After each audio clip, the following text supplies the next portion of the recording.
देखिए सर, इस टॉपिक पे हम ये जो वेट इन मूविंग लिफ्ट जो है ये टॉपिक छूट गया था, इसको करते हैं पहले। इसके अंदर जो क्वेश्चन होंगे हम क्वेश्चंस को भी देखेंगे, ये एग्जाम में आए हुए क्वेश्चन भी है, पहले इसको समझते हैं, ठीक है। गतिमान लिफ्ट में भार, मतलब weight in moving lift. Moving lift का मतलब ये हुआ, कोई ये लिफ्ट है, अलग अलग पोजीशन आती हैं उसमें। ये लिफ्ट है, इस लिफ्ट में वेट, कोई आदमी है तो उसके वेट की हम स्टडी करेंगे कि किस तरीके से उसमें वेरिएशन होता है, ठीक है। क्या वेरिएशन होता है वो हम पढ़ेंगे। तो इसमें पहला, मैं जो पहला पार्ट लेता हूँ, मतलब पहला जो आएगा इसमें, जब क्या हो, जब लिफ्ट जो हो, जब लिफ्ट स्थिर हो। पहला केस तो यही होगा, जब लिफ्ट क्या हो, स्थिर हो, या आप कह सकते हैं एक समान वेग से, एक समान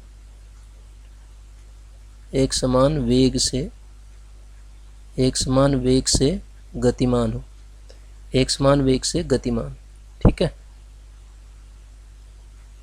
स्थिर हो या एक समान वेग से गतिमान हो। सर एक समान वेग से जब गतिमान होगी तो इसका मतलब एक्सेलरेशन जो होगा 0 होगा, ठीक है। तो यहाँ पे कोई आदमी है, ठीक है, ये आदमी है साहब, तो इनका वेट जो होगा नीचे की ओर को होगा W, और ये रिएक्शन फोर्स होगी। रिएक्शन फोर्स को किससे डिनोट कर देते हैं हम, N से डिनोट कर देते हैं।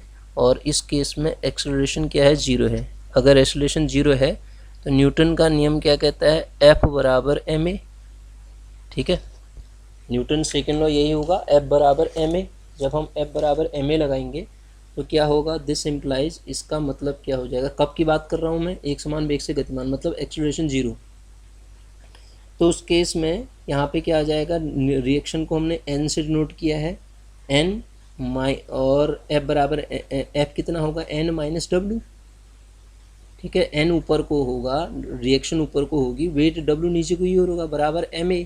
M मतलब M जो भी है इंटू एक्सेलरेशन तो 0 है, तो इसका मतलब यहाँ से N जो होगा वो W के बराबर आ जाएगा। कहने का मतलब है इस केस में आपके पास N बराबर W कहें, या ये जो रिएक्शन फोर्स है वो mg के बराबर आ जाएगी। ये पहला केस ये था सर, ध्यान दीजिएगा। क्वेश्चन कैसे पूछ रहा है अभी मैं बताता हूँ, इसी पे बेस्ड क्वेश्चन लिखा भी है मैंने नीचे, ठीक है। पहली पोजीशन थी, सेकंड पोजीशन, पहला केस क्या था, जब लिफ्ट जो थी स्थिर थी या एक समान वेग से गतिमान थी।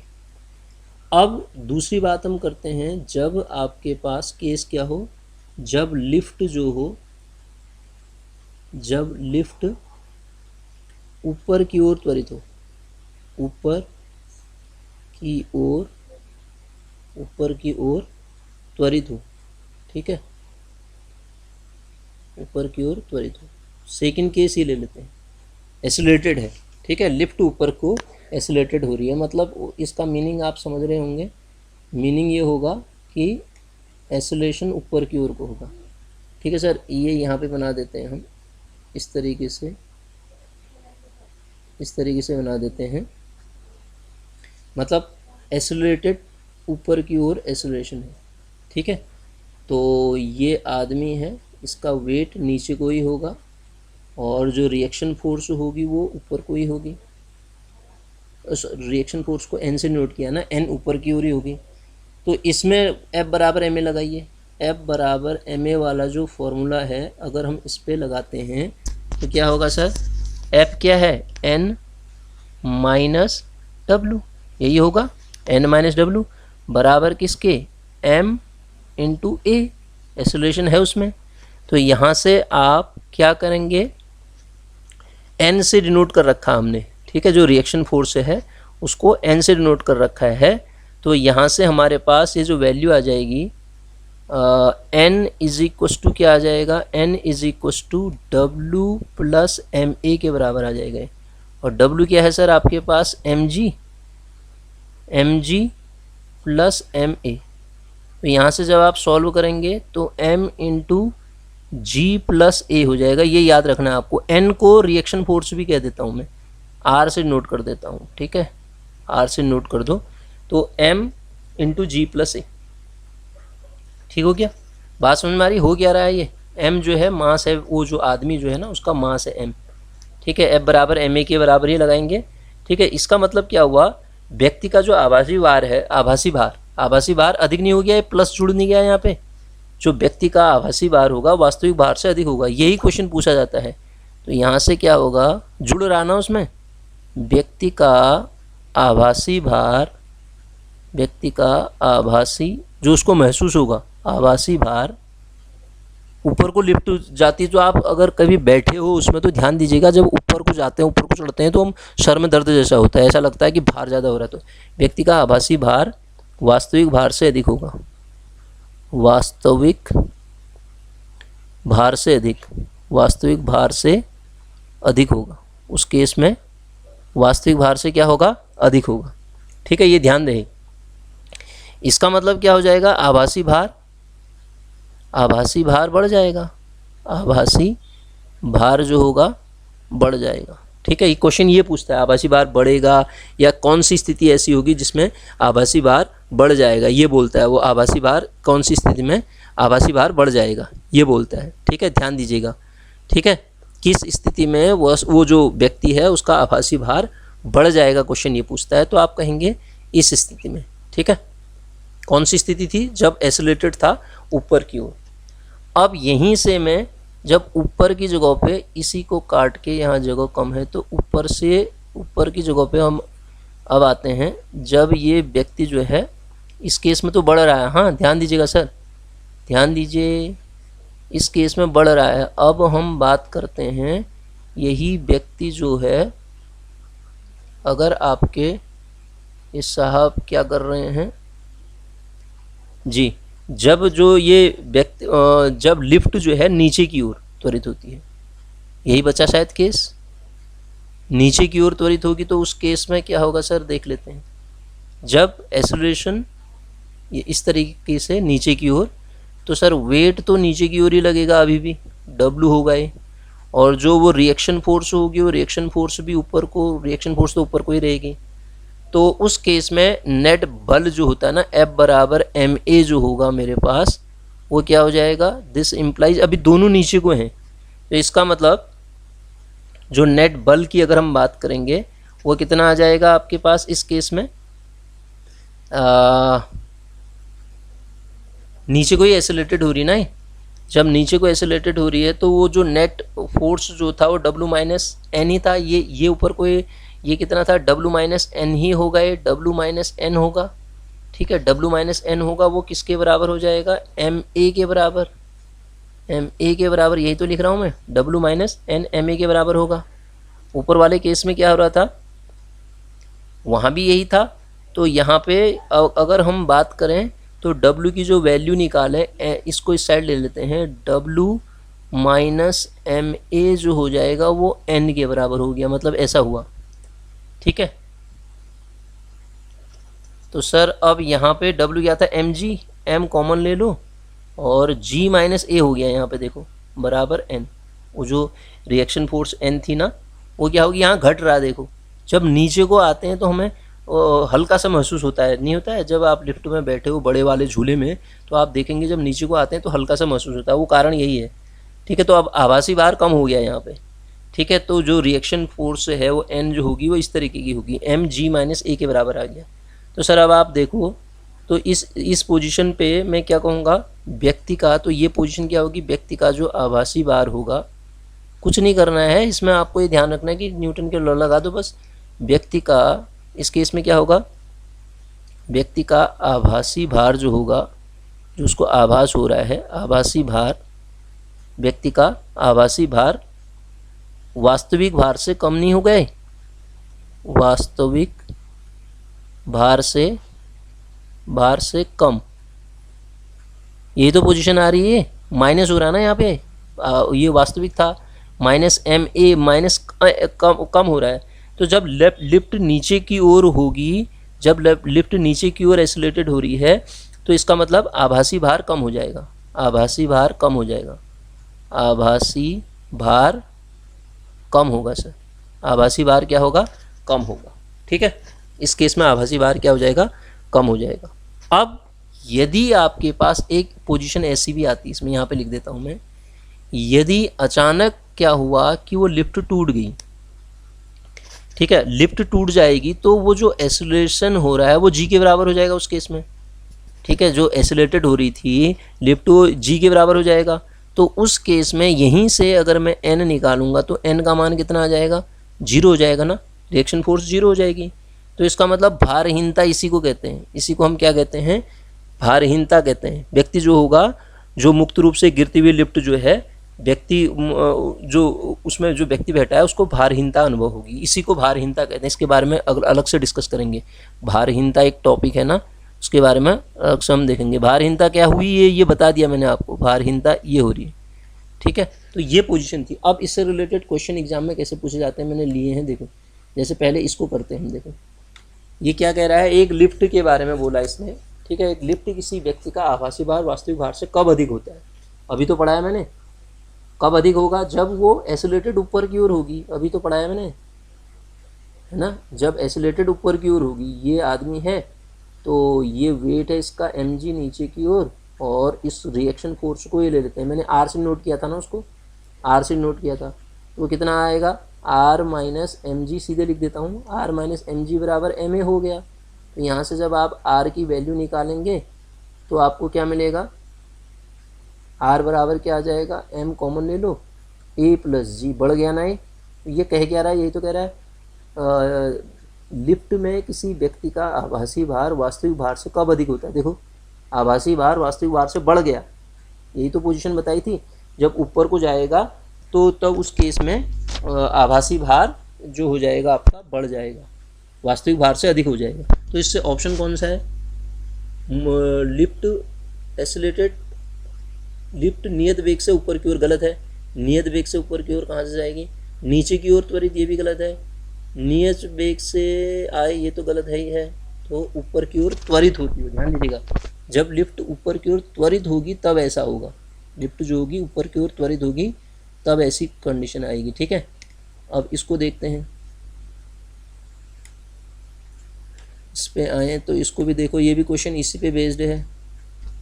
ये क्या है, देखो अब नीचे की ओर आ रहा है पॉइंट, यहाँ पे क्वेश्चन दे दिया जाए, आपको दिया कितना है, 0.25 किलोग्राम का एक व्यक्ति इतने मीटर पर सेकंड के त्वरण से नीचे गिर रही है। ठीक है, क्या कह रहा है, ये बॉडी ऑफ मास था, कोई बॉडी है नीचे की ओर गिर रही है। ठीक है, इसमें भी लगा सकते हैं, नीचे की ओर गिर रही है तो वस्तु पर वायु के कारण घर्षण बल होगा, वस्तु पर जो वायु के कारण जो होगा वो घर्षण बल, वो निकालना चाह रहा हूँ। तो मैं ऐसे ही मान लेता हूँ उसको लिफ्ट की तरीके से ही। तो वो कितना आता है, नीचे की ओर जब गिरती है तो m of g minus A, force तो यही होता है ना, तो फोर्स यही तो बनेगा वो, F बराबर एम जी माइनस ए, क्वेश्चन इसी का बन गया, एम जी माइनस ए ही होगा ना। जब नीचे की ओर m ऑब्जेक्ट, नीचे की ओर m मास का ऑब्जेक्ट नीचे की ओर आ रहा है तो F बराबर जो हो जाएगा, जो फोर्स लगेगा एम जी माइनस ए ही होगा।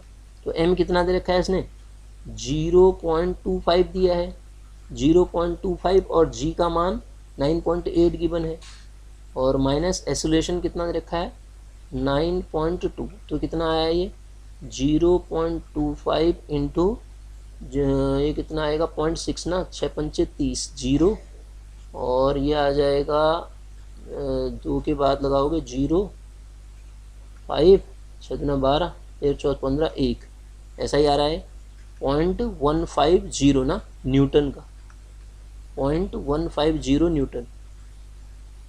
दोनों ऑप्शन ना नहीं तो गलत है, ये डी ऑप्शन इसका करेक्ट ऑप्शन हो जाएगा। ठीक है, तो ऐसे बनेगा। अब देखो ऊपर वाले क्वेश्चन को फिर आते हैं। ऊपर पहला क्वेश्चन मैंने जो लिखा था ये तो एग्जाम में पूछे गए क्वेश्चन है, एक और इलस्ट्रेशन ले रखा है मैंने। देखो, एक एलिवेटर लिफ्ट का द्रव्यमान 500 किलोग्राम है, एलिवेटर की दूरी में तनाव ज्ञात कीजिए जबकि स्थिर है। स्थिर वाला केस पहला ही है।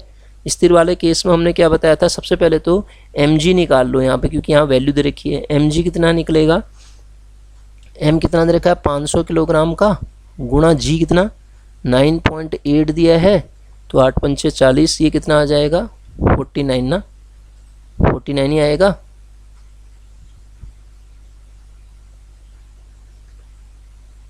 हैं, इतना न्यूटन आएगा शायद ये 4900 न्यूटन।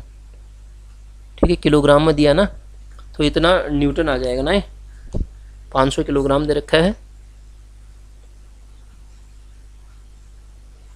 ठीक है ना, इतना न्यूटन ही आएगा शायद, इतना न्यूटन। अब ये क्या कह रहा है, डोरी में तनाव टेंशन को टी से नोट कर लेते हैं हम, ठीक है। डोरी में तनाव की बात कर रहा है तो तनाव को हम टेंशन टी से नोट कर लेते हैं। अगर हम टेंशन को टी से नोट करें तो होगा क्या सर, जब स्थिर है, स्थिर का केस अभी पढ़ा रखा है मैंने आपको, जब स्थिर होता है तो उस केस में टी माइनस एम जी बराबर क्या होगा, जीरो। ऊपर पिक्चर देख लो आप, टी माइनस एम जी बराबर जीरो, क्योंकि एसिलेशन जीरो होगा, उसमें एसिलेशन जीरो होगा तो एफ बराबर एम ए। वहाँ टी से एन से नोट कर रहे थे, यहाँ हमने टी लिख दिया क्योंकि टेंशन पूछ रहा है, तो इसका मतलब टी बराबर एम जी हो गया। टी किसके बराबर आएगा, एम जी के बराबर, और एम जी कितना आ रहा है 4900 न्यूटन।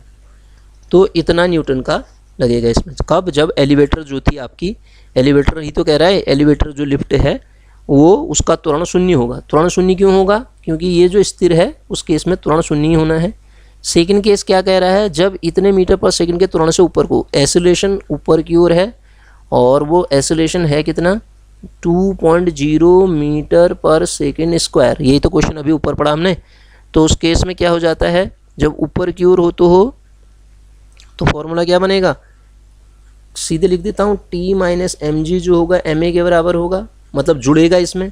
तो टी बराबर एम कॉमन ले लो, जी प्लस ए हो गया, यही तो पढ़ा था अभी, जी प्लस ए हो गया। अब इसको सॉल्व कर लो आप, एम कितना है 500 है, 500 है, और एम जी ही निकाल लिया था यार हमने, एम जी पूरा ही देख लो, 4900 प्लस एम ए मतलब एम कितना है 502, तो 500 गुणा क्या कर लेता हूँ उसको, 500 गुणा 2 हो जाएगा ना, 1000 हो जाएगा। तो ये क्या हो जाएगा आपके पास 5 दूना 10, ठीक है, 500 ये है, 2 ये हो गया, तो 1000। तो इसको जब आप सॉल्व करोगे तो वैल्यू कितनी आ जाएगी, सॉल्व कर लेना यार इसको, ये तो है, इतना आंसर आ गया, ठीक है। तो उसके बाद जोड़ दो यार, ठीक है। उसके बाद अगला क्या है, उसके बाद अगला थर्ड केस, वो क्या कह रहा है, थर्ड केस तो देखा ही नहीं हमने। थर्ड केस एसिलेशन नीचे की ओर होगा, फिर त्वरण नीचे की ओर हो, वही त्वरण तो उतना ही दे रखा है, नीचे की ओर होगा। तो नीचे की ओर में टी बराबर क्या आएगा सर, फॉर्मूला बार बार लिखने की ज़रूरत है, जी माइनस ए होता है। तो एम मास कितना है 500, एम जी पूरा ही आ गया 4900, कितना आ गया 4900, और माइनस का कितना आ जाएगा ये 500 इंटू 2। इसको सॉल्व कर लो, आपको क्या मिल जाएगा, टेंशन मिल जाएगा और डोरी का तनाव मिल जाएगा सर, ठीक है। मतलब डोरी में तनाव ऐसा होगा करके आपको पता चल जाएगा। ये क्वेश्चन कर लिया हमने। सबसे पहले हमने देखा कि ये जो किस तरीके से लिफ्ट में भार का जो कॉन्सेप्ट है वो हमने ये देखा। उसके बाद क्वेश्चन जो आए थे वो ये देखे। अब सर मैं एक टॉपिक और ले रहा हूँ उसमें, कंजर्वेशन, ठीक है, संवेग संरक्षण का सिद्धांत। इससे अभी मैं न्यूटन के थर्ड लॉ को ज़रा डिस्कस करने की कोशिश कर रहा था। पहले इसको मैं ज़रा सा समझाने की कोशिश करता हूँ आपको, ठीक है। संवेग संरक्षण का सिद्धांत, अलग अलग केस आते हैं। संवेग संरक्षण का सिद्धांत जो होता है, कंजर्वेशन ऑफ लीनियर मोमेंटम, ये टॉपिक है। हाँ, कंजर्वेशन ऑफ लीनियर मोमेंटम की बात करता हूँ तो सर न्यूटन का सेकेंड लॉ हमसे कहता है कि एफ जो होता है, एफ बराबर rate of change of linear momentum, यही तो कहता है D P upon D T.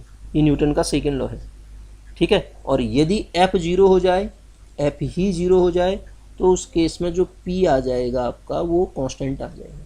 P क्या आ जाएगा, कांस्टेंट हो जाएगा, ठीक है। उस केस में क्या हो जाएगा, पी लीनियर मोमेंटम कांस्टेंट हो जाएगा, ठीक है। इसका मतलब यदि कण पर आरोपित बल शून्य है, मैं लिखता भी हूँ इसको, यदि कण पर, किसी कण पर, ठीक है, यदि किसी कण पर आरोपित बल शून्य हो जाए, आरोपित बल, किसी कण पर आरोपित बल शून्य हो जाए, कितना हो जाए, शून्य हो, आरोपित बल क्या हो, शून्य हो, ठीक है, आरोपित बल शून्य हो, तो उसका संवेग नियत रहता है। तो संवेग जो होगा नियत रहेगा, उसका संवेग जो होगा नियत रहेगा, यही तो कहता है। अगर आरोपित बल ही जीरो हो जाए तो संवेग जो हो जाएगा उसका, वो संवेग जो होगा नियत होगा, ये कहता है ये जो कंजर्वेशन का लॉ है। और ये किसके लिए था सर, ये जो मैंने बताया आपको, ये दो के, पहला केस लेता हूँ मैं, केस डिफाइन नहीं कर रहा हूँ, पहला केस क्या ले रहा हूँ मैं आपको, एक आइसोलेटेड पार्टिकल, क्योंकि कण लिखा है मैंने यहाँ पे, for isolated particle, for an isolated particle, isolated particle.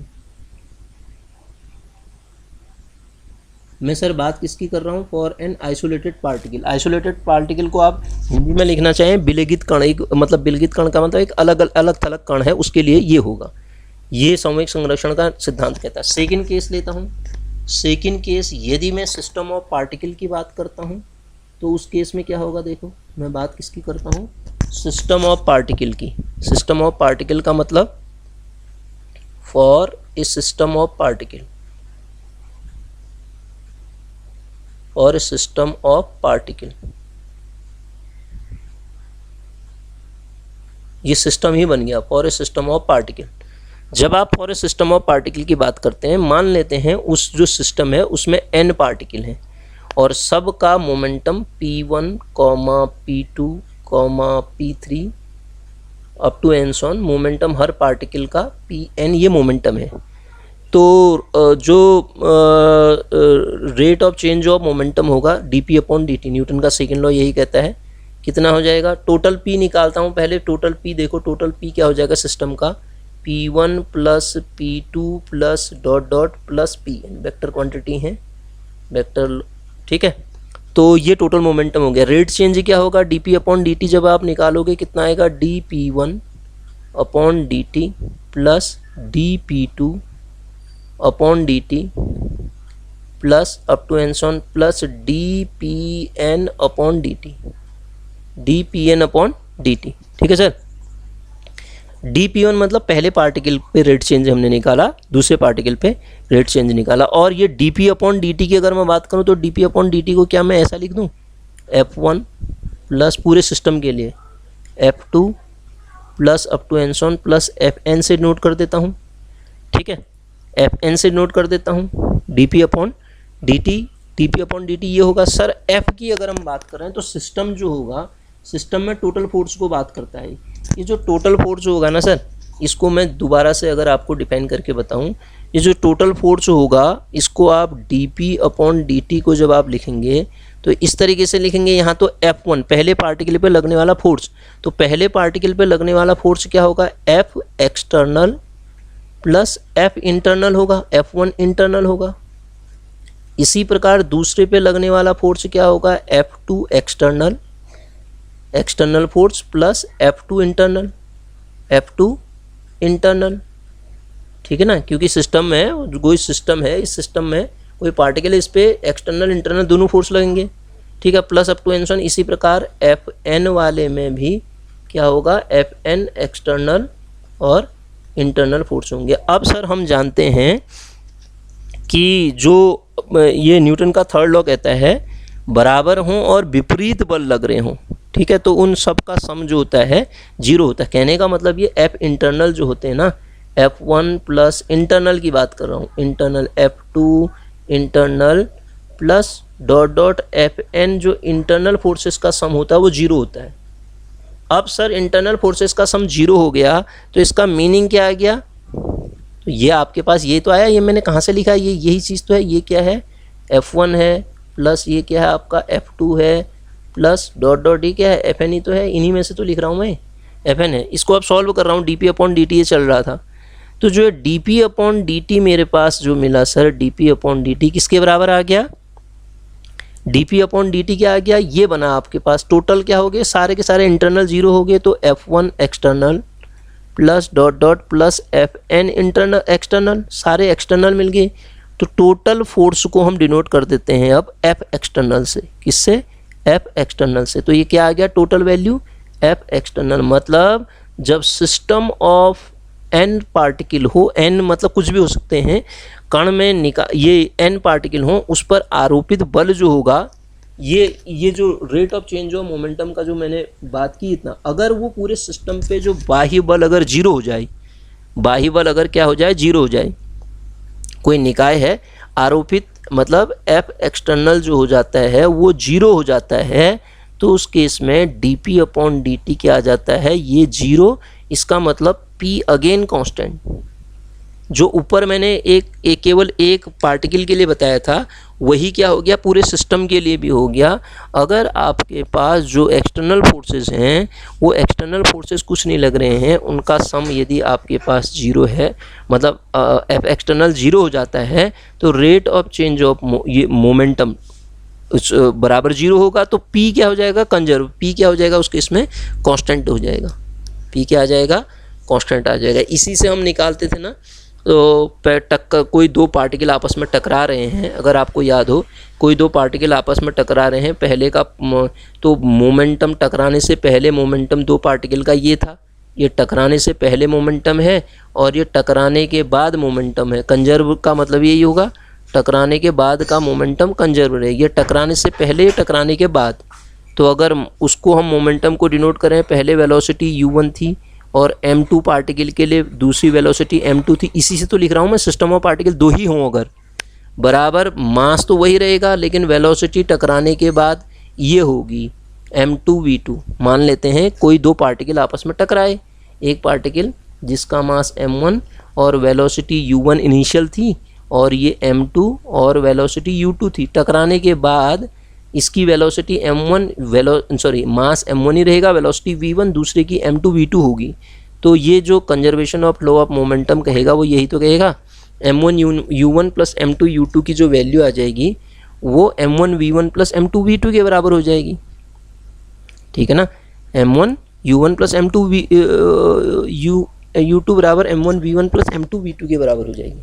ठीक है, तो इस तरीके से हम इसको कर सकते हैं। तो ये जो ये कंजर्वेशन ऑफ लॉ है ना, यहाँ से हम न्यूटन का थर्ड लॉ भी निकाल सकते हैं, न्यूटन के थर्ड लॉ को हम निकाल सकते हैं। ठीक है, कंजर्वेशन जो पार्टिकल के कंजर्वेशन लॉ ऑफ मोमेंटम और कंजर्वेशन हमने पढ़ लिया, तो न्यूटन के थर्ड लॉ को भी यहाँ से हम निकाल सकते हैं। ठीक है, और इसके एग्जाम्पल आते हैं, आगे हम पढ़ेंगे जो रिकॉयल ऑफ गन है।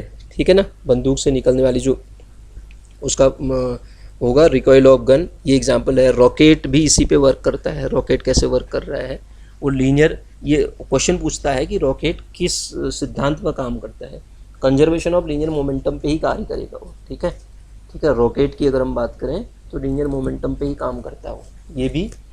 और जो बंदूक से निकलने वाली जो गोली है उसको हम आगे देखेंगे। ठीक है, तो आप इतना करिए अभी। और अभी तक अगर आपने चैनल सब्सक्राइब नहीं किया तो प्लीज़ चैनल को सब्सक्राइब कीजिए। ठीक है, तो यहाँ पे मैंने ये जो कोर्सेज़ हैं जो पढ़ा रहा हूँ आपको, ये कोर्सेज़ चला रखे हैं। अगर आप देखना चाहें तो नीचे डिस्क्रिप्शन में लिंक है, ऐप है हमारा, ये ऐप का लिंक है, और ये ऐप का लिंक है, और नीचे टेलीग्राम चैनल का भी लिंक है, उसको भी आप देख सकते हैं। ठीक है, यहाँ पे मैंने ये करा दिए हैं। अब इन पे लगा हूँ मैं, तो ये जो फिजिक्स आपकी दोनों में काम आएगी। किसमें, आपके पास ये जो दूर संचार का पेपर है और दूसरा लैब असिस्टेंट का पेपर है, दोनों के लिए, दोनों में सिलेबस फिजिक्स का एक ही है। ठीक है, तो दोनों के लिए काम आएगी। मैंने एक एक करके टॉपिक्स करा रखे हैं। ठीक है, तो आप अगर ऐप में जाके देखना चाहें तो देख सकते हैं। ऐप पे कोर्स बहुत मिनिमम अमाउंट रखा है मैंने, उसमें मैथ्स और फिजिक्स का पूरा कोर्स करा रहा हूँ।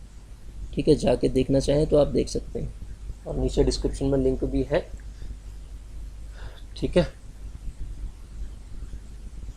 तो इतना करिए। बाकी ये रहे हैं, अभी इन पे वर्क कर रहा हूँ मैं अभी। ये जो फिज़िक्स का जो पोर्शन बचा हुआ है, तो इसी पे वर्क करके इनको ख़त्म करने की कोशिश करेंगे हम अभी। यहाँ पे आपके पास बाइंडिंग एनर्जी, न्यूक्लियर फ्यूजन, बहुत कुछ बचा हुआ है अभी इसमें।